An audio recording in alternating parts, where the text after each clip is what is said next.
I'm in the Gothic world, the world of chivalry, courtesy and romance, a world in which serious things were done with a sense of play, where even war and theology could become a sort of game, and when architecture reached a point of extravagance unequaled in history.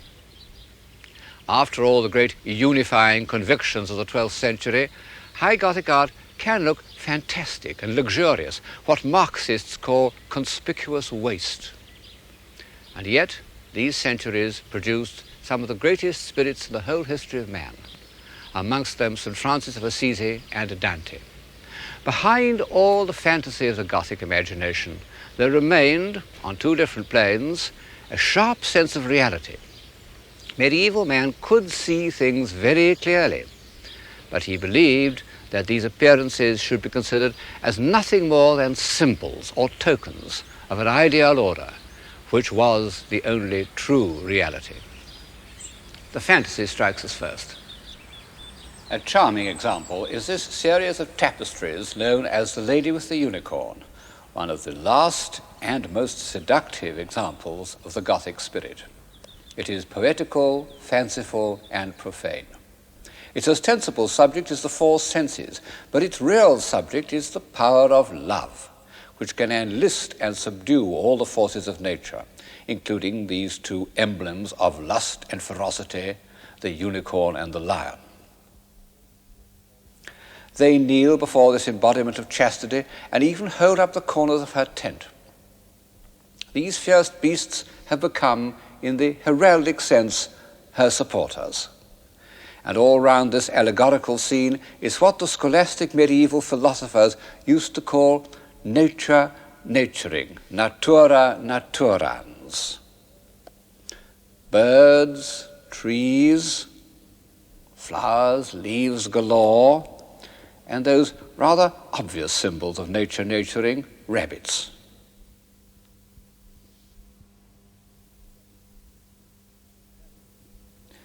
There is even nature domesticated, sitting on a cushion.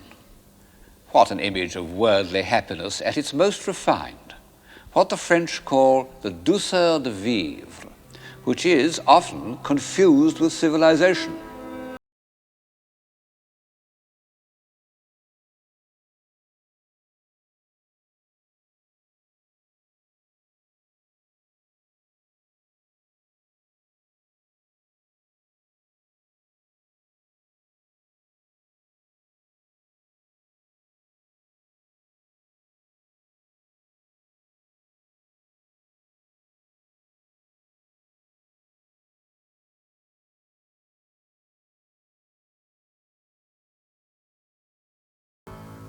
We've come a long way from the powerful convictions that induced knights and ladies to draw carts of stone up the hill for the building of Chartres Cathedral.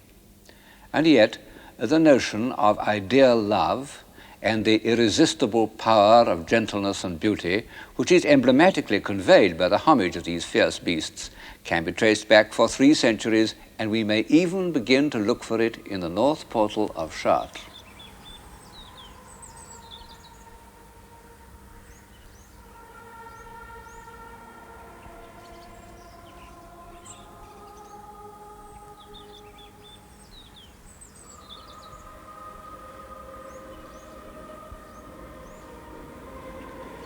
This portal, the north portal, was decorated about the year 1220, and it seems to have been commissioned by that formidable lady Blanche of Castile, the mother of St. Louis.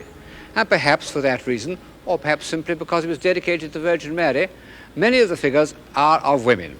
And several of the stories on the arches concern Old Testament heroines. And at the corner is one of the first consciously graceful women in Western art. Only a very few years before, women were thought of as like this. And those were the women who accompanied the Norsemen to Iceland. Now, look at this embodiment of chastity, lifting her mantle, raising her hand, turning her head, with rhythms of self-conscious refinement that would have become mannered, but here are genuinely modest. In fact, she represents a saint called Saint Modeste, which he might be Dante's Beatrice. Of the 2 or 3 faculties that have been added to the European mind since the civilization of Greece and Rome, none seems to me stranger and more inexplicable than the sentiment of ideal or courtly love. It was entirely unknown in antiquity. Passion, yes. Desire, yes, of course. Steady affection, yes. But this state of utter subjection to the will of some almost unapproachable woman, this belief that no sacrifice was too great, that a whole lifetime might properly be spent in paying court to a disdainful lady or suffering on her behalf. This would have seemed to the Romans or to the Vikings not only absurd but unbelievable. And yet for hundreds of years it passed unquestioned. It inspired a vast literature from Chrétien de Troyes to Shelley, most of which I find completely unreadable. And even up to 1945, we still retained a number of chivalrous gestures. We raised our hats to ladies and let them pass first through doors, and in America, pushed in their seats at table. We still subscribed to the fantasy that they were chaste and pure beings in whose presence we couldn't tell certain stories or pronounce certain words. Well, that's all over now. But it had a long run, and there was much to be said for it. How did it begin? The truth is that nobody knows. And most people think that, like the pointed arch, it came from the East, that pilgrims and crusaders found in the Muslim world a tradition of Persian literature in which women were the subject of extravagant compliment and devotion. I don't know enough about Persian literature to say this is true, but I do think that the Crusades had another, less direct influence on the concept of courtly love. The lady of a castle must always have had a peculiar position, cooped up with so many unoccupied young men who couldn't spend all their time fighting. And when the lord was away for a year or two, the lady was left in charge. She took on his functions and received the kind of homage that was accepted in a feudal society. And the wandering knight who visited her did so with the mixture of deference and hope that one gets in the troubadour poems. Pour mon cœur relais au serve une chanson faire.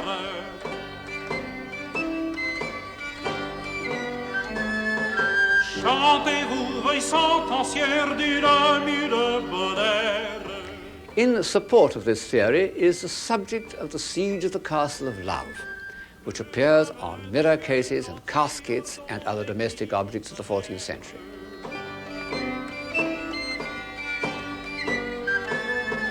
Certes, y a des lits mais une sœur, hélas, car elle a très tous mon cœur pris en ses lacs, celui qu'on devait avoir brillé. I ought perhaps to add that the idea of marriage doesn't come into the question at all. Medieval marriages were entirely a matter of property. Well, as everybody knows, marriage without love means love without marriage. And then, I suppose one must admit that the cult of the Virgin had something to do with it. In this context, it sounds rather blasphemous. But the fact remains that one often hardly knows if a medieval love lyric is addressed to the poet's mistress or to the Virgin Mary. The greatest of all writings about ideal love, Dante's Vita Nuova, The New Life, is a quasi-religious work. And in the end, it is Beatrice who introduces Dante to paradise. So, for all these reasons, I think one can associate the cult of ideal love with the ravishing beauty and delicacy that one finds in the Madonnas of the late 13th century.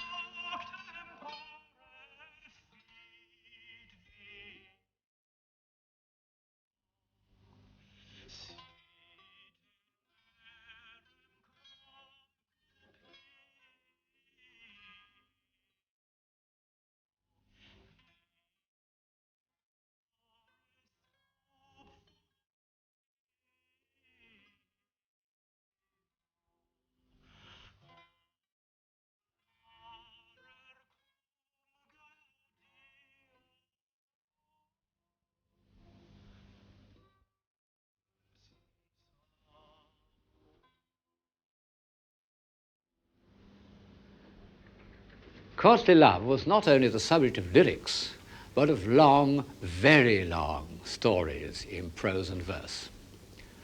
And this reminds me of something else that the Gothic centuries added to the European consciousness, that cluster of ideas and sentiments which surrounds the words romantic and romance.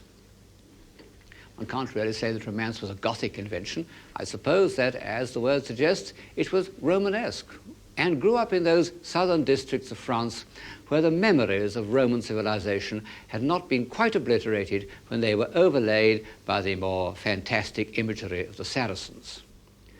But the chivalrous romance of the Gothic time, from Chrétien de Troyes in the 13th century to Mary in the 15th, with their allegories and personifications, their endless journeys and night-long vigils, their spells and mysteries, had a special appeal to the medieval mind. For 200 years, the Roman de la Rose was probably the most read book in Europe, except for Boethius and the Bible. Well, it's not much read today, except in order to pass examinations. But of course, the effect of these romances on 19th century literature was decisive, whether as a quarry or as an imaginative escape, especially in England. The Eve of St. Agnes, the Belle Dame sans Merci, the Idylls of the King, to say nothing of that crucial masterpiece of the late 19th century, Wagner's Tristan and Isolde. One can't say that Gothic romance hasn't played a part in our experience, if only.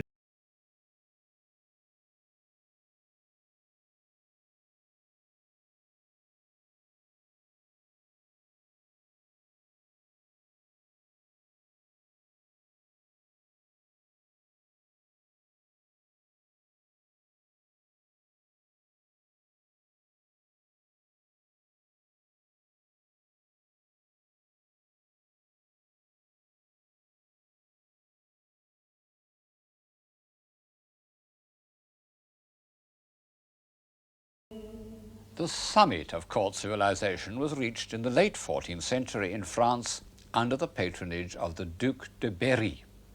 He built a series of fabulous filigree castles, of which the painter de Limbourg has left us an apparently accurate record. He filled them with jewels and jeweled contraptions, paintings and tapestries. This warlike scene is only a tapestry. The Duke wasn't fond of war. The Duke's artists have given us a vivid account of his court. Here he is giving a grand dinner to celebrate the new year. There are no ladies present, which is curious, because the Duke, who was an amiably self-indulgent man, is reported to have said of women, "The more the merrier, and never tell the truth." But we can see some of his famous collection of 1,500 dogs, which is too many, even for me.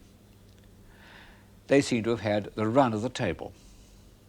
Behind him is his chamberlain saying to some bashful suitor, "Approche, approche," and his courtiers, including a cardinal, are raising their hands in astonishment at such condescension.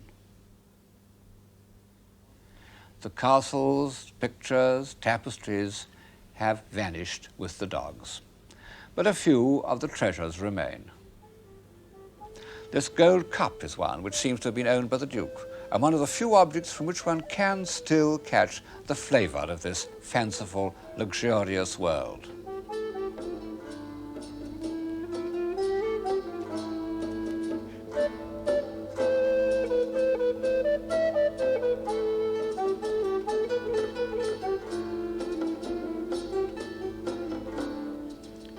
And this, nominally a reliquary, but actually an extravagant but charming toy.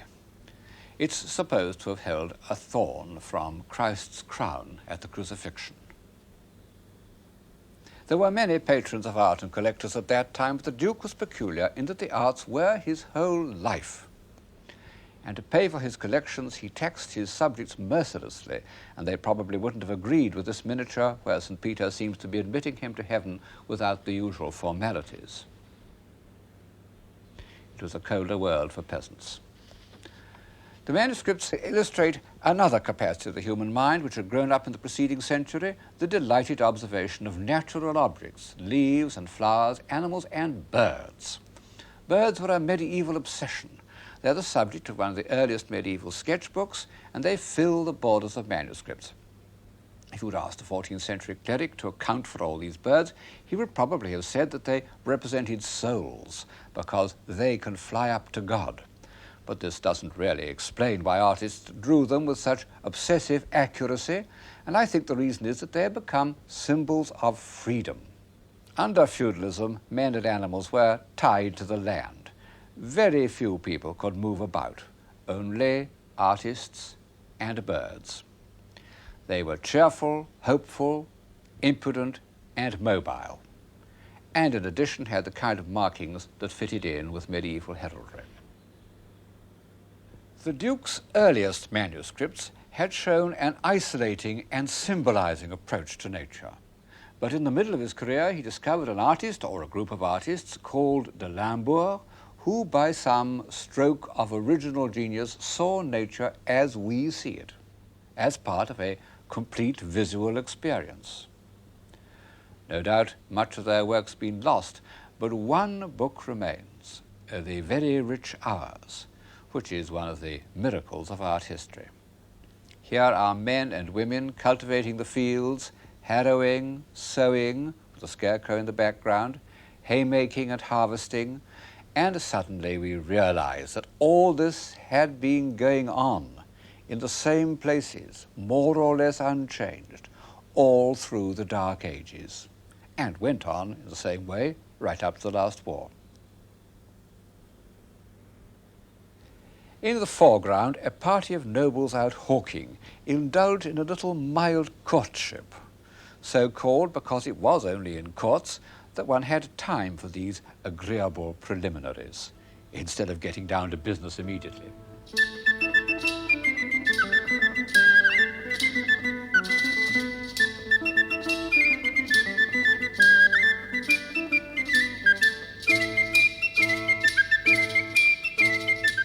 Then, in May, everyone puts on crowns of leaves and goes out riding. What a dream!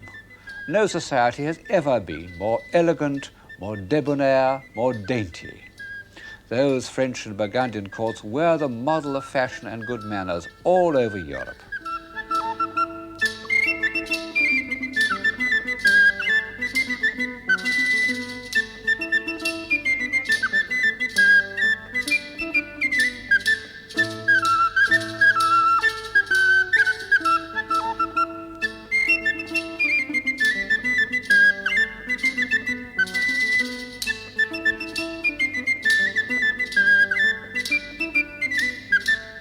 Many people, when you mention to them the word civilization, think of something like this. Well, it isn't to be sneezed at. But it isn't enough to keep a civilization alive, because it depends on a small, static society that never looks outside or beyond. And we know from many examples that such societies become petrified, anxious only to hold on to their own social order. The great, indeed the unique merit of European civilization has been that it has never ceased to develop. Even the idea of courtesy could take on an unexpected form. In the years when the north portal of Chartres was being decorated, a rich young dandy named Francesco Bernardone suffered a change of heart. He was, and always remained, the most courteous of men. He was deeply influenced by French ideas of chivalry. And one day, when he had fitted himself up in his best clothes in preparation for some chivalrous campaign, he met a poor gentleman whose needs seemed to be greater than his own, and gave him his cloak. That night he dreamed that he should rebuild the celestial city. Later, he gave away his possessions so liberally that his father, who was a rich businessman in the Italian town of Assisi, decided to disown him, whereupon Francesco took off his remaining clothes and said that he would possess nothing, absolutely nothing. The Bishop of Assisi hid his nakedness and afterwards gave him a cloak, and Francesco went off into the woods singing a French song. The next 3 years he spent in abject poverty, looking after lepers, who were very much in evidence in the Middle Ages, and rebuilding with his own hands abandoned churches. In all his actions he took the words of the Gospels literally, and he translated them into the language of chivalric poetry. He said that he had taken poverty for his lady, and when he achieved some still more drastic act of self-denial, he said that it was to do her a courtesy. It was partly because he saw that wealth corrupts and is the cause of war, but partly because he felt that it was discourteous to be in the company of anyone poorer than oneself. I have so far illustrated the story of St. Francis by the work of the Sienese painter Sassetta, because although he painted so much later, the chivalric Gothic tradition lingered on in Siena as nowhere else in Italy, and gave to Sassetta's sprightly images a lyric, even a visionary quality, more Franciscan than the ponderous images of Giotto. But I must now change to Giotto, not only because he lived 150 years earlier than Sassetta, that's to say, much nearer the time of St. Francis, but because he was chosen to decorate the great church where I'm now standing, the Church of St. Francis, built very shortly after his death. How many of these frescoes are really by Giotto's own hand is an open question. Modern English scholars have taken it into their heads to say that Giotto practically never went to Assisi at all. Italian scholars think that he painted nearly all of them. I'm inclined to think that Giotto was one of those artists, like Raphael, who attached much more importance to invention than to execution. He was quite prepared to let his pupils, there must have been a small army of pupils, carry out his ideas. The ones here above my head, I'm pretty sure he painted himself because they have all his weight and dramatic power. Where he seems to me to fall short is in his actual image of the saint. It's too grave and commanding. It has none of that sprightliness of us, that sense of joy, which St. Francis valued almost as much as courtesy itself. Incidentally, we don't know what St. Francis looked like. The best known early painting is attributed to Cimabue. It looks quite convincing, but I'm afraid that it's entirely repainted and only shows us what the 19th century thought St. Francis ought to have looked like. From the first, everyone recognized that St. Francis was a religious genius, the greatest, I believe, that Europe has ever produced. Although he was only a layman, the Pope gave him permission to found an order here at Assisi.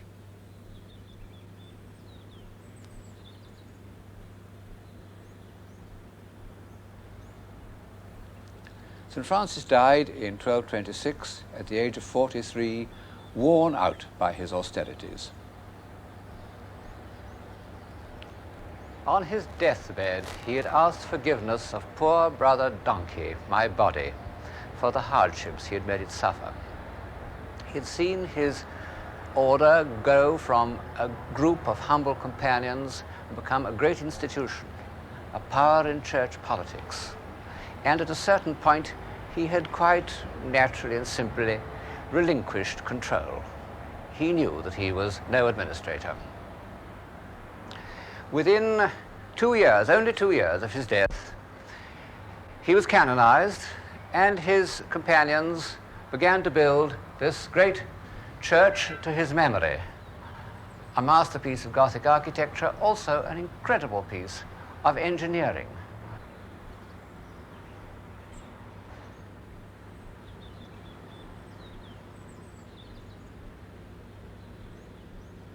Two churches, one on top of the other, a huge monastery, all built on arcades, and of such hard stone that it's almost impossible to believe that it's original 13th century work. I think it must have been built by a castle architect. It was decorated by all the chief Italian painters of the 13th and 14th centuries, from Cimabue onwards, so that it has become the richest and most evocative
a strange memorial to the little poor man whose favourite saying was, "Foxes have holes and the birds of the air have nests, but the Son of Man hath not where to lay his head."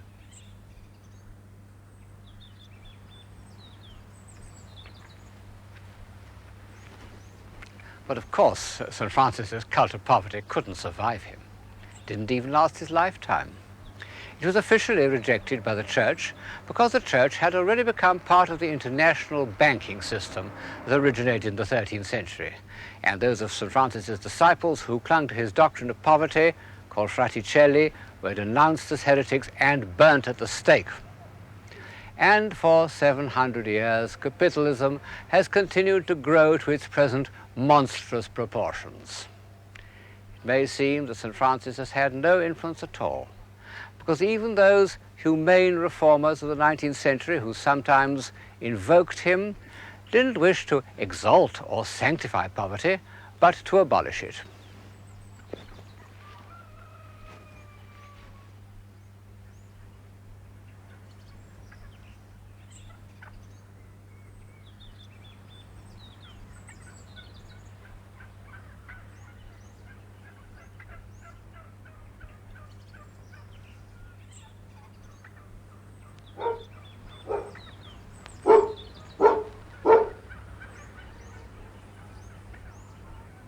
And yet, his belief that in order to free the spirit we must shed our earthly possessions is the belief of that all great religions have in common, East and West, almost without exception. And by enacting that truth with such simplicity and grace, he made it a part of the European consciousness, an ideal to which, however impossible it may be in practice, the finest spirits will always return. And by freeing himself from the pull of possessions, St. Francis achieved a state of mind which has been of great value to us. I mean his belief in the unity of creation and the possibility of universal love. It was only because he possessed nothing that St. Francis could feel sincerely a brotherhood with all created things, not only living creatures like Brother Pig, but Brother Fire and Sister Wind. This philosophy inspired his hymn to the unity of creation, known as the Canticle of the Sun, and it's expressed with irresistible naivete in a collection of legends known as the Fioretti, the little flowers. Not many people can make their way through the polemics of Abelard or the definitions of St. Thomas Aquinas, but everyone can enjoy these holy folk tales which, after all, may not be completely untrue. They are, in contemporary jargon, amongst the first examples of popular communication, at any rate since the Sermon on the Mount. And they tell us, for instance, how St. Francis persuaded a fierce wolf that terrified the people of Gubbio to make a pact by which, in return for regular meals, he will leave the citizens alone. "Give me your paw," said St. Francis, and the wolf gave his paw. Most famous of all, of course, is the Sermon to the Birds, those creatures which, as I've said, seemed to the Gothic mind singularly privileged. 7 centuries haven't impaired the naive beauty of that episode.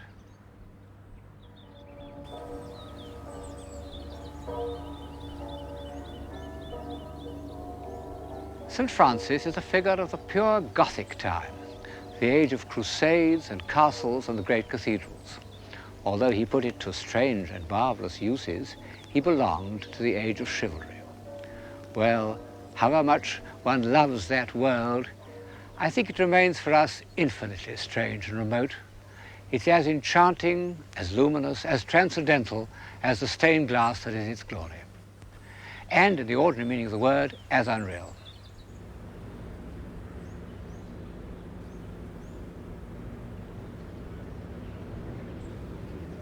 But already, during the lifetime of St. Francis, another world was growing up, which, for better or worse, is the ancestor of our own. The world of trade, of banking, of cities, full of hard-headed men whom aim in life was to grow rich without ceasing to be respectable. Cities, citizen, civilian, civic life. I suppose that all this ought to have a direct bearing on what we mean by civilization. Behind me is the town hall of Siena, looking very much as it did in the 14th century. In fact, the city architect told me that the population is 2 less than it was in the 13th century. Historians sometimes maintain that civilization began in these Italian republics of the 14th century. Well, civilization, as I understand it, can be created in a monastery or a court just as well as in a city, perhaps rather better. But all the same, the social and economic system that grew up in the 13th century had a point. It was a manageable human unit. And as opposed to the system, if we can call it a system, of chivalry, it was realistic. And the proof is that it has survived. Of course, Siena remained to some extent medieval compared with Florence. There, industrial and banking conditions at the time of Dante were surprisingly similar to those that exist in Lombard Street today, except that double entry wasn't invented till the 14th century in Genoa, I believe. Of course, the Italian republics weren't in the least democratic, as those pre-Marxist innocents the liberal historians used to think they were. Exploitation was in the hands of a few powerful families who managed to operate within the framework of a guild system in which the workers had no say at all. The Italian merchant of the 14th century isn't a sympathetic figure, less so really than that old reprobate Jean de Berry. The stories of Florentine thrift are like the stories that Jews used to tell about each other. But, and here the parallel with Lombard Street is not so close, the new merchant classes, as patrons of the art of their own time, were at least as intelligent as the aristocracy. And just as their economic system was capable of an expansion that has lasted till today, so the painting they commissioned had a kind of solid reality that was to be the dominant aim of art up to the time of Cézanne. The first, and in some ways the greatest painter of this new reality was Giotto.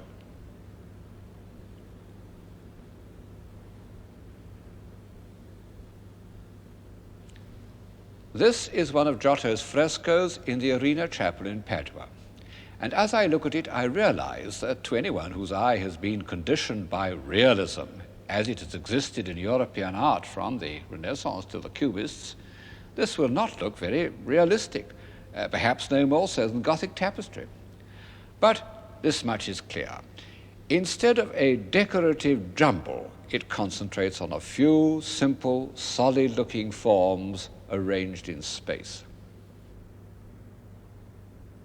Giotto had, more than any artist before him, the ability to make his figures look solid.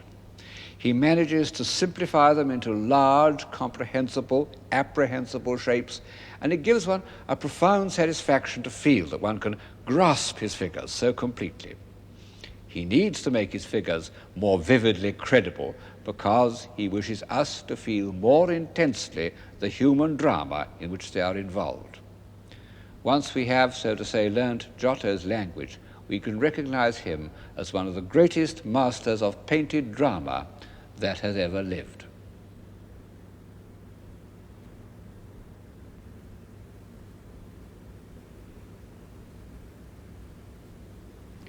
How did Giotto evolve this very personal and original style? When he was a young man, he was born in Tuscany in about 1265. Florentine painting was really only a less polished form of Byzantine painting. It was flat, flowing, linear, based on traditional concepts which had changed very little for 500 years. For Giotto to break away from it and evolve this solid, space-conscious style was one of those feats of original creation that have occurred only 2 or 3 times in the history of art. When such drastic changes do take place, one can usually find certain points of departure, models, predecessors, but not with Giotto. We know absolutely nothing about him till the year 1305, when he decorated a small plain building in Padua, known as the Arena Chapel, and made it, to anyone who cares for painting, one of the holy places of the world. It was commissioned by a moneylender named Enrico Scrovegni, whose father had actually been imprisoned for usury, that is to say, for charging an extortionate rate of interest, because moderate rates of interest were unofficially countenanced.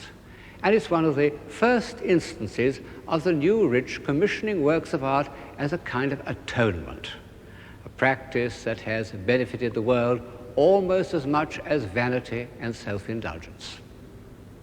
Here he is, perhaps the earliest painted portrait that is obviously a genuine likeness, presenting a model of his chapel to 3 angels, and for that reason placed among the blessed in the Last Judgment.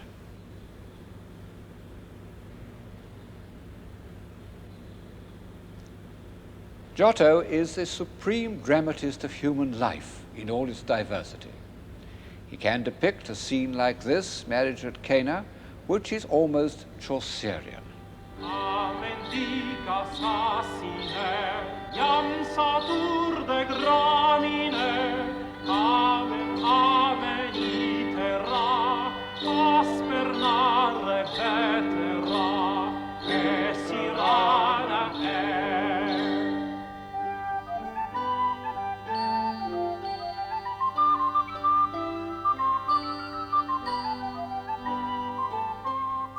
Behind the pots stands the pot-bellied host who tastes with astonishment the wine that has been created out of water. But Giotto is greatest when the human drama is greatest, as in the scene of the betrayal of the Garden of Gethsemane. What a marvelous invention that Judas should put his cloak round our Lord. Everything, heads, gestures, the explosive pattern of the spears, is a crescendo of feeling, tension, and violence.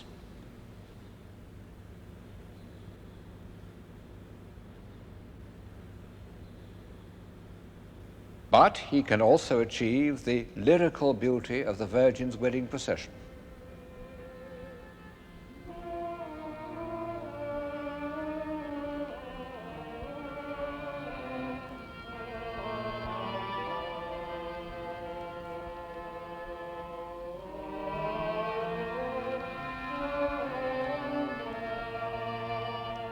The tenderness of the Noli Me Tangere with its marvelously subtle relationship between the figures.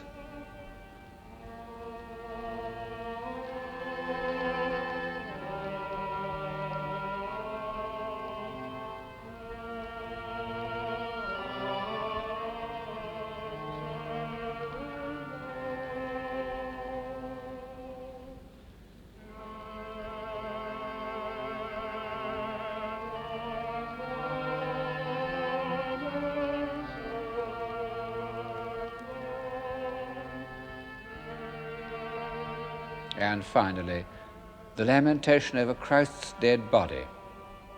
It's a masterpiece of pictorial construction, a sort of model for high academic painting for 500 years. But this technical aspect is soon forgotten. Look at the gestures and the heads of the mourning women. They need no words from me.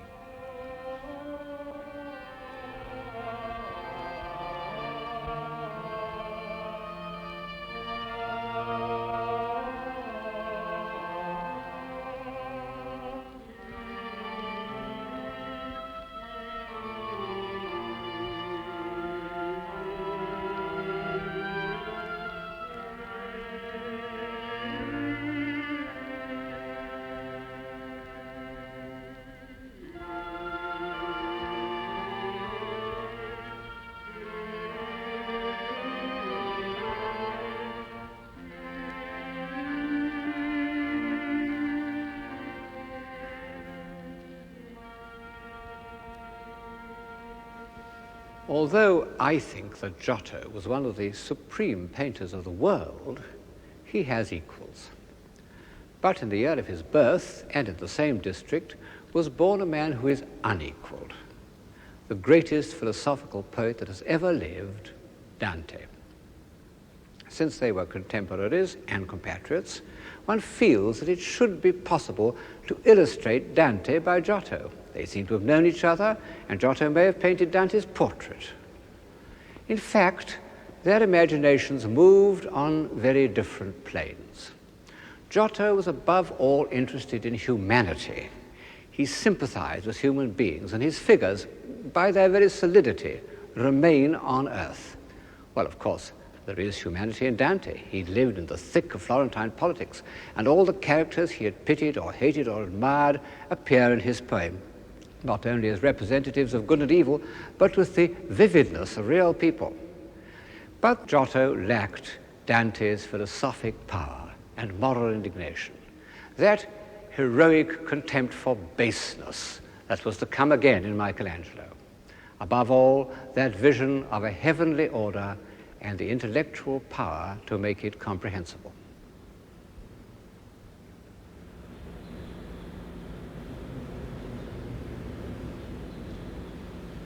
In a way, the poet and the painter stand at the junction of two worlds.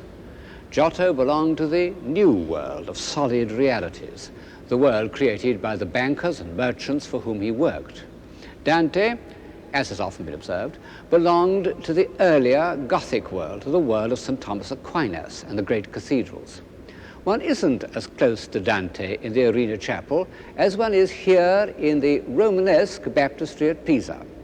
The pulpit by Niccolo Pisano was executed 5 years before Dante was born, and yet it has all his sense of horror, even some of the elements of the grotesque that come into the Inferno, combined with much that is derived from antiquity. And it has the same keen eye for truthful details, although, of course, we can no longer believe in these rather ridiculous monsters.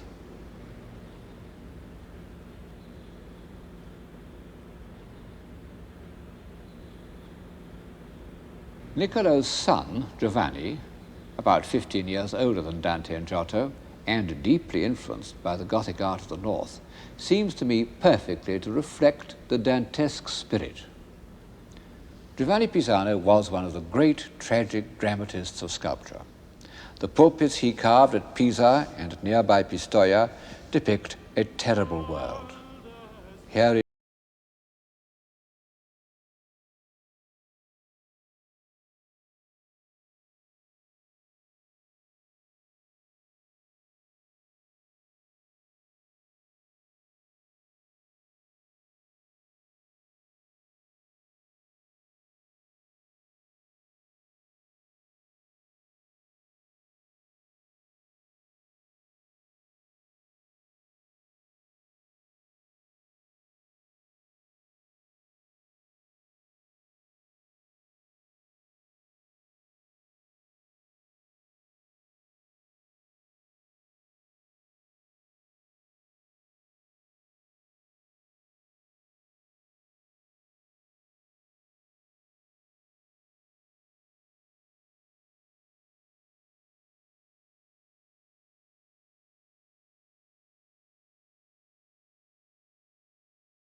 But Giovanni Pisano's feeling of tragic indignation was only one side of Dante.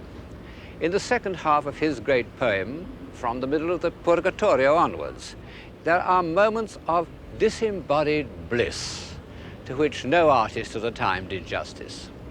Nor were the painters of the 14th century ready to reflect Dante's feeling for light. Like all the heroes of this series, Dante thought of light as a symbol of civilized life. And in his poem he describes accurately and economically light in all its varying effects. The light of dawn, light on the sea, light on leaves in spring. But all these beautiful descriptions, which are the part of Dante that we like best, are only similes. They are introduced by the words as when. They are intended to illustrate and make comprehensible to our earthbound senses the vision of divine order and heavenly beauty.